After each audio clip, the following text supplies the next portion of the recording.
Hi hello అందరికీ praise the lord shalom అండి.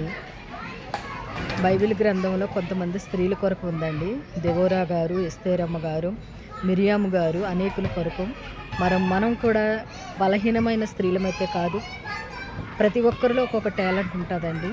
కాబట్టి స్త్రీలందరూ కూడా మా ఎస్తేరి ప్రేయర్ సహవాసానికి రావాల్సిందిగా ఈ పరిసర ప్రాంతాలు కుకట్పల్లి కేపీఎస్పి కాలనీలో ఉన్నవారైతే కనుక మా ఎస్తేరి ప్రేయర్ సహవాసానికి రండి. ప్రేమపూర్వకంగా ఆహ్వానిస్తున్నామండి. మనందరం కలిసి ప్రార్థిద్దాం. ఏకాత్మతో ఏక మనసుతో అనేక సమస్యల కొరకు, అనేకుల రక్షణ కొరకు, అనేకుల మారు మనసు కొరకు, మరి నశించిపోతున్న వారి కొరకు, యవ్వన బిడ్డల కొరకు, చంటి బిడ్డల కొరకు, అనేకమైన సమస్యలతో ఉంటున్నారు. వారందరి కొరకు కూడా మనం ప్రార్థన చేద్దామండి. తప్పక మా ఎస్తేరి ప్రేయర్ సహవాసానికి ప్రేమపూర్వకంగా మిమ్మల్ని అందరినీ ఆహ్వానిస్తున్నామండి. మీ కొరకు మేము తప్పక ప్రార్థిస్తాం. మీ ప్రేయర్ రిక్వెస్ట్ ఏదైనా ఉన్నాయడలా కామెంట్ బాక్స్లో పెట్టండి. అందరికీ ప్రైజ్ ది లార్డ్ షలోమ్ అండి.